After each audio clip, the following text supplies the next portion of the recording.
Dalam hitungan hari, bulan suci Ramadan berakhir, diganti dengan Idul Fitri yang dirayakan sebagai hari kemenangan. Tapi jangan pernah terjebak dalam histeria perayaan yang membuat kewaspadaan berkurang. Sebab setelah Lebaran, ancaman bencana masih sangat besar. Dua paranormal Bunda Ratu Ayu dan Gion Prabowo melihat tanda-tanda yang sangat menakutkan yang berasal dari alam. Belum lagi pesan yang diterima Bunda Ratu Ayu sekaitan dengan wabah penyakit mematikan. Seperti kata Gion Prabowo, tidak ada yang bisa dilakukan kecuali berhati-hati. Terutama karena perubahan iklim membuat semua bergeser, termasuk pola bencana yang meninggalkan wilayah timur dan tengah Pulau Jawa menuju bagian barat. Lantas benarkah akan ada letusan dahsyat dari Gunung Krakatau? Masa depan memang misterius dan penuh dengan tanda tanya. Tak usah menerka-nerka karena was-was akan menerawang kehidupan selebriti serta mengungkap asmara, karir dan peruntungan.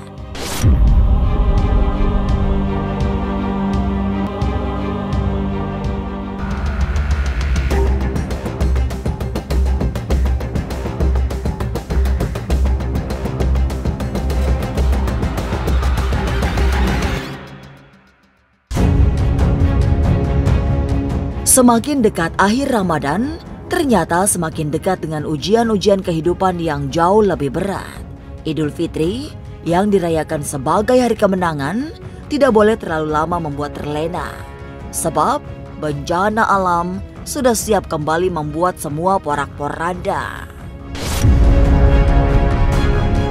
Setelah banjir bandang di awal-awal bulan puasa, hati-hati dengan hempasan angin puting beliung di hari-hari penutupan Ramadan. Kewaspadaan harus terus dijaga, terutama setelah Lebaran, karena banyak sinyal negatif yang diterima sejumlah ahli supranatural, termasuk paranormal Bunda Ratu Ayu. Lewat mata batinnya, Bunda Ratu melihat akan datang rangkaian bencana diawali dengan puting beliung. Kemudian yang menakutkan ialah wabah penyakit yang bisa sangat berbahaya. Itu angin puting beliung, terus ada pesawat yang bermasalah, yang ketiga penyakit. Terus karena yang ada itu penyakit pun karena hama air ya, jadi muntahber, di mana-mana muntahber nanti. Itu terjadinya kalau menurut Bunda nih awal April nih kena nih, sudah mulai muntahber, bukan kena keracunan makanan ya, karena cuaca.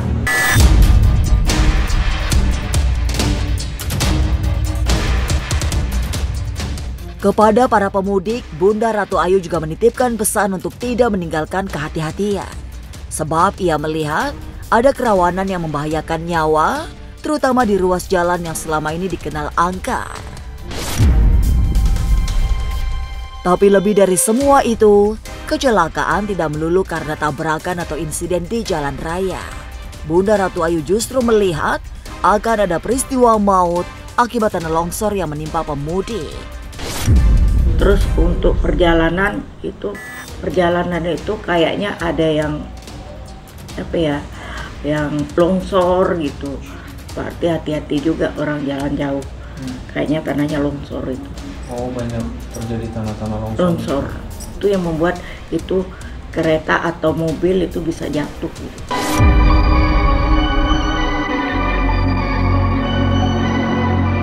Lantas daerah mana saja yang perlu diwaspadai karena akan terjadi tanah longsor yang mengincar pemudik?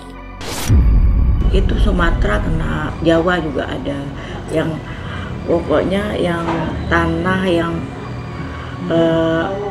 kayak gambut gitu, yang gambut yang ditimbun terus banjir terkikis tuh ambruk. Jadi kalau untuk menyambut Lebaran atau mau pulang kampung kan, itu harus hati-hati untuk berjalan malam. Itu udah Bunda lihat di sini bahaya.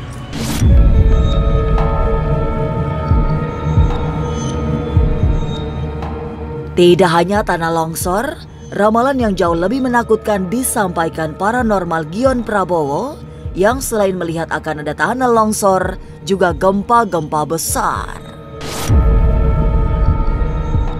Gempa bukan peristiwa tunggal yang dilihat Gion Prabowo, karena akan diikuti oleh gunung meletus yang kekuatannya jauh lebih besar. Letusan-letusan gunung api ini bisa berlipat-lipat dalam memberi ancaman. Rangkaian bencana yang berawal dari gunung meletus dan gempa akan sambung menyambung, membuat sejumlah daerah perlu waspada, terutama pesisir Sukabumi. Yang kita harus perhatikan satu adalah gunung-gunung seperti Gunung Krakatau. Ini soalnya dampaknya besar. Dia diem gitu, sekali getar bisa membawa efek ke arah Pandeglang dan Banten dan sekitarnya. Kalau gempa bumi ini memang langganan. Langganannya tuh antara, kemarin kan saya pernah bilang sekitar daerah Cianjur ya. Akhirnya ada di, kalau nggak salah di daerah mana, Sukabumi.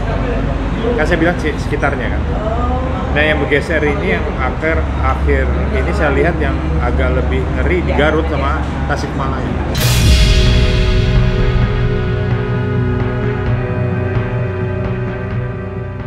Sebagai ahli spiritual yang berpengalaman membaca sinyal alam, Gion Prabowo juga melihat ancaman dari Gunung Krakatau. Sinyal itu dibaca dari perubahan pola bencana yang menurutnya semakin bergeser dari Jawa di bagian timur dan tengah, kemudian menuju ke sisi barat. Tapi yang membuat merinding ialah gunung-gunung yang semula pasif akan sangat aktif, yang tiba-tiba mengeluarkan wajahnya yang paling berbahaya. Kemarin saya sempat memprediksi tentang gunung-gunung yang tadinya nggak begitu aktif jadi aktif ya. Itu akan berlaku kembali. Gunung-gunung yang tidak disangka-sangka tiba-tiba membuat semacam letupan-letupan kecil. Tetapi yang kita perhatikan apakah gunung-gunung ini adalah gunung yang sifatnya pasif Pak? Kalau saya lihat pergeseran dari Jawa Tengah, Jawa Timur, Jawa Barat, bahkan ini akan mengarah yang dekat-dekat arah Jakarta.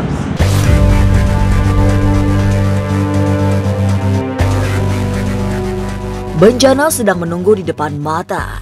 Nanti setelah perayaan Lebaran usai, alam akan kembali beraksi dengan mengirim bencana-bencana besar. Tapi benarkah selain bencana, tahun ini juga akan dihias peristiwa-peristiwa sadis? Bagaimana dengan kehidupan perekonomian bangsa?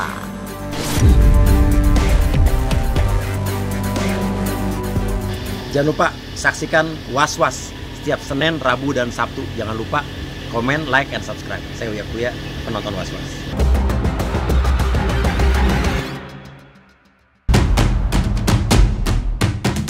Bukan hanya bencana alam yang menakutkan di tahun ini, tapi juga kekerasan yang dipertontonkan secara nyata tanpa ditutup-tutupi.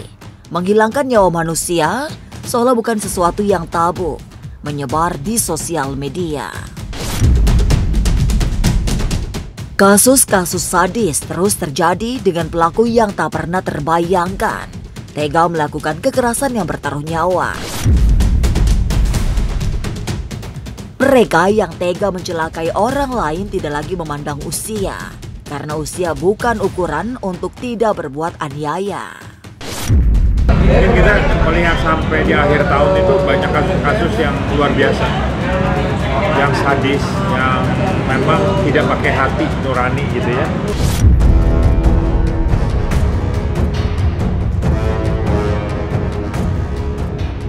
Krisis welas asih sepertinya memang sedang terjadi, sehingga ada tega menghilangkan nyawa orang lain. Mereka seolah tidak sadar, serta kehilangan peri kemanusiaan hanya karena rasa iri dengki. Orang bisa melakukan pembunuhan hanya karena tersinggung oleh hal-hal kecil. Tabiat jahat yang banyak merasuki orang bagai datang bukan dari hatinya yang buruk, tapi akibat pengaruh energi negatif yang butuh pelampiasan. iklim suasana emosi hati. Di dalam iklim hati itu maksudnya apa? Atmosfer kehidupan kita ini didominasi dengan energi negatif yang begitu besar, jujur aja. Energi negatif itu diakibatkan karena tadi orang merasa iri hati, orang dengki, orang serakah, orang korupsi, orang ingin mendominasi siapa yang kuat, siapa yang bertahan, menghajar, stressing orang lemah.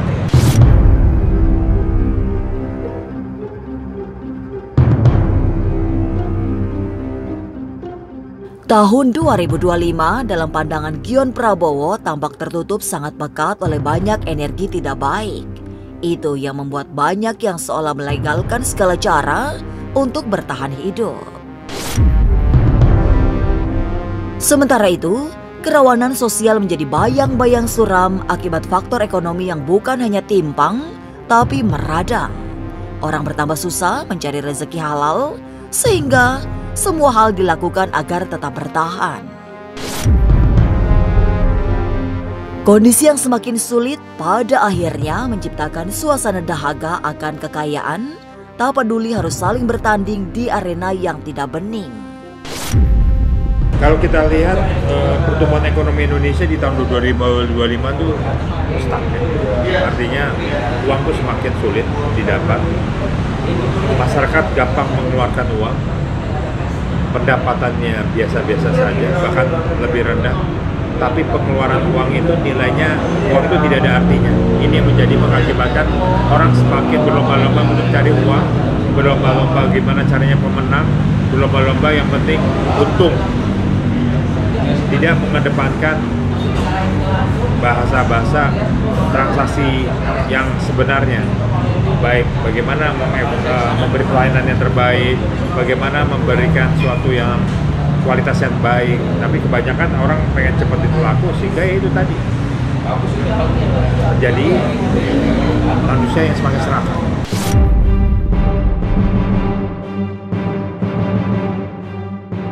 Situasi sulit menghantui tahun 2025 yang sedang menuju pertengahan tahun. Pertumbuhan ekonomi mengalami stagnasi, sehingga orang bertambah susah, terutama mencari sandang pangan. Lalu apa yang harus dilakukan? Bagaimana caranya bisa hidup tenang di tengah banyak cobaan? Jangan lupa saksikan Was-Was setiap Senin, Rabu, dan Sabtu. Jangan lupa komen, like, and subscribe. Saya Uya Kuya, penonton Was-Was.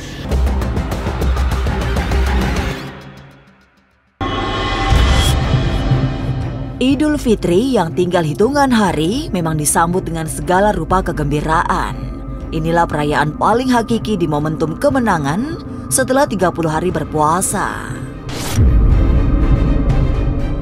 Tapi hati-hati, para peramal justru mendapatkan penglihatan batin akan banyak kejadian besar, terutama setelah Lebaran. Hanya kewaspadaan serta sikap sabar yang bakal menjadi penolong dalam menghadapi setiap kesulitan. Juga di tengah rantai bencana yang bagai sambung menyambung terus menggerus energi tanpa henti. Ramadan yang penuh cobaan mulai dari banjir, longsor hingga kejadian-kejadian mengejutkan, semoga bisa menjadi latihan bersabar. Sehingga pasca Idul Fitri, hati muda diajak berdamai dalam menjalani hari-hari berat. Ya, kita mengenal bahwa puasa itu sendiri adalah bulan kesabaran ya. Ya, bulan kesabaran. Jadi ada sebuah makalah yang bilang begini, siapa yang mampu menjaga dosa di hari Jumat, maka dia akan mampu menjaga dosa di hari yang lain. Siapa yang mampu menjaga dosa di bulan Ramadan, maka dia akan mampu menjaga dosa di bulan lain. Siapa yang tidak mampu menjaga dosa dari Jumat, maka dia akan mampu berdosa di hari yang lain. Siapa yang tidak mampu menjaga dosa di bulan Ramadan, dia akan mampu berdosa di bulan yang lain. Artinya apa? Bulan Ramadan ini adalah bulan kesabaran untuk menjauhkan diri dari hal-hal apa yang dilarang oleh Allah. Yang halal saja bisa kita tahan, apalagi yang haram gitu. Dan sabar itu ada 3 lagi. Wah, habis kita ngaji nih. Ya, ada sabar pertama dari musibah. Ya, yang kedua sabar dalam beribadah. Yang ketiga, sabar menjauhi maksiat. Nah, ranking ketiga, bersabar dalam musibah. Itu ranking ketiga. Ya, ranking kedua, bersabar melaksanakan ibadah, sholat, puasa. Ini kan berat.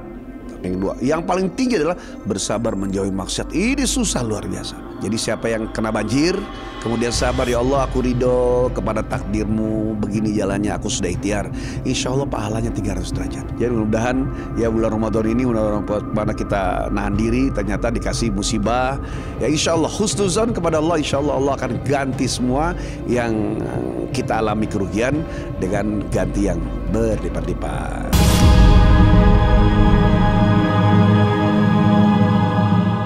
Segala bencana yang menimpa sepanjang bulan suci Ramadan memang sesungguhnya adalah latihan menghadapi banyak ujian hidup.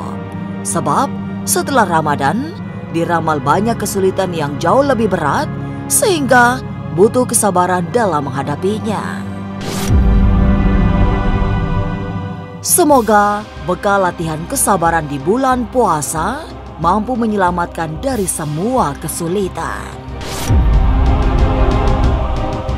Pemirsa, saksikan terus Was-Was yang akan meneropong kehidupan sejumlah selebriti tentunya hanya di YouTube channel.